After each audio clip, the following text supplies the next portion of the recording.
Hi, welcome to ToddFun.com. Where have I been? I've not been around for a while. I haven't been making or posting videos for quite some time. I do have about 4,000 to 5,000 subscribers. The number kind of goes up. Sometimes it's been going down some lately because I haven't posted anything other than just one short video when I was on vacation. I have been traveling. I live in Arizona, but I have property in North Dakota as well. And I was up there working on that property for a majority of the summer. So I was away from my lab, and hence I might do that every summer going forward, but I will try and actually set something up in North Dakota so I can actually make videos and do things when I'm up there as well. But this summer I was doing that. Prior to that, I was not posting videos because I got hired. I worked for Hackaday for a while. I used to get posted on Hackaday a lot because a lot of my stuff was kind of interesting to that community. And then I got an opportunity to work for them, and I submitted, for the position, and I got it. And it was really fun for a while.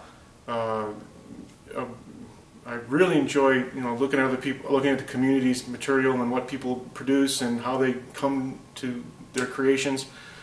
And I enjoyed writing about it. And but I have a day job and I have a life, and that meant doing Hackaday writing. I had very little time for my projects, and hence there was just no Todd Fun during that time, hardly at all.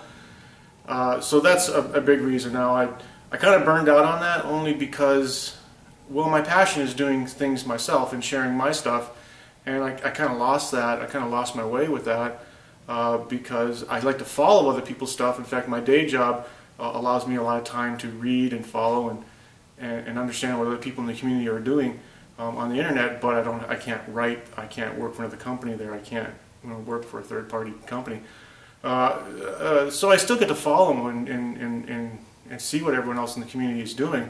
And I kind of use that sometimes in my own stuff. But my real passion is doing the stuff and sharing. So this is just an update to say that, yeah, I think I'm back at it. I think I'm going to be able to post regularly again, especially now that summer's over and winter's coming.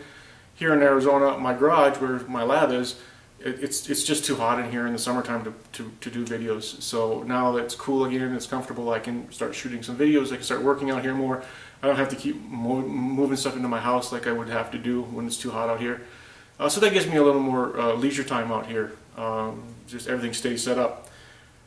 I'm going to just real quick show you this mess of a lab. I came out and I normally clean up my lab before I post a video, just so everything looks organized and I have access to the things I want to present, and I kind of have a clear understanding of how I'm going to go through a project for Todd Fun. But because I haven't been really focusing on that, I just use my lab like anyone would use a lab.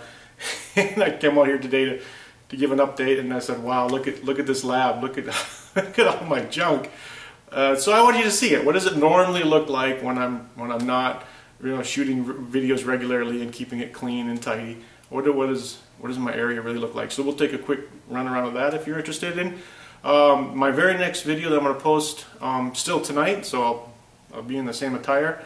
I'm going to do an update on the next video. This is going to be the Kenwood 520S frequency counter. That was probably my last big project the community was following me on, and because of my working with Hackaday and my other things in life, I just didn't have time to take it to that next step, because that next step, making a PCB board and all that, that's a lot of work. And I'm lucky in that one of my subscribers who has a 520, or he found me because he has a 520, he really wanted the final project. He wanted a frequency counter for his 520S. I'll say his name is Steve. I don't really, yeah, I can share his site. So when I get to that project, I already have his permission to share all of his content and everything. And Steve did the board. I did not. This is the board.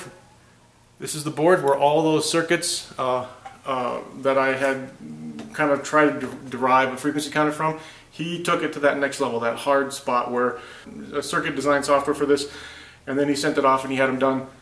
So I just plug in, solder them in, and add a display and put Steve's software on it, and bingo bammo, you have a frequency counter. And so I didn't have to do any of the rest, but I do have to hook everything up. So that will be the next project, and I'll cover in detail about where he's at with this and link to his site. And so if you want a board from him, you can go contact him, and the rest basically is out of my hands. I just essentially passing it all off to Steve, and I thank him very, very, very much for following me and building this board and taking it to that next step. So let's take a look at the lab, and that'll be the end of this update video. Okay, there's a long shot at the lab. I don't know, probably looks worse to me than everyone else here. I'm working on some monitors. I'm tearing up some cables to fix something. I don't know, just stuff. Jeez, I got some breakout boards, my little Pixie there. Haven't really done much with that yet. It's not that bad, really. I guess I don't think this is a field strength meter. I got it for $10 at an auction. That's gonna come in handy. I gotta get it working and everything first. There's my frequency counter for the 520S Kenwood. That's gotta have to get moved over into these boards that Steve made. Like I said, that's gonna get populated over there. I was working with doing some stuff with my microcontroller. I'm gonna do a video on this soon. It's an interesting, well, I call it a transistor tester, but it does all kinds of things. I'm going to shoot a video on that.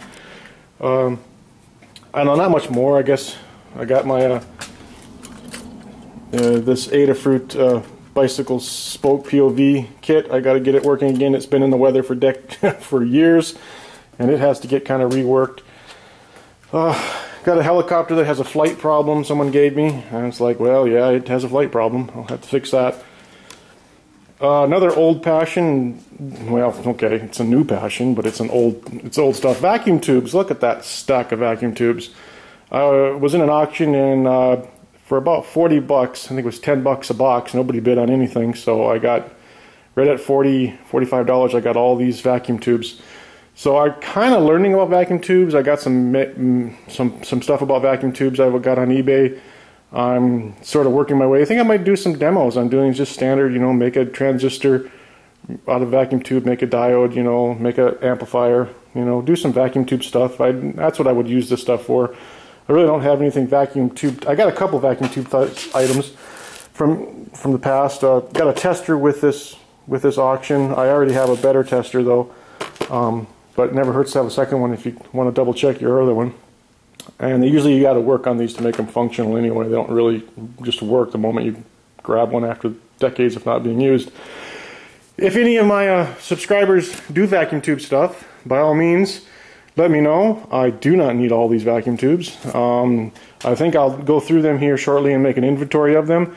And I will put a link in this show notes for that list when I get it done, or at Todd Fund for this. And then you can look up the vacuum tubes that I have inventoried, and if you need one, I can get it to you, because they ain't going to be used here. I don't do a lot of vacuum tube repair stuff, so I mostly will just play with them and see how they work and make fun things out of them, not actually fix real stuff. I'd rather see real vintage stuff fixed. Of course, I still have my pinball machine, which I kind of committed to working on this week because I'm on vacation this week. And then I have tore down a DeWalt bad amplifier in it, and then another monitor. And so, too many things stacked up, as always. So, well, if I can take a selfie here. See if I can end with your typical selfie. Oh, not even hard to, okay, there it focuses. Hi. So, thanks for joining. Next video is the Kenwood. That's populating that board that Steve gave me. And then we'll hopefully, that might be a single video going over to Steve I know, and testing it on his Kenwood, because I don't have a Kenwood. I'm actually building this for a friend. So until the next video, thanks for joining again.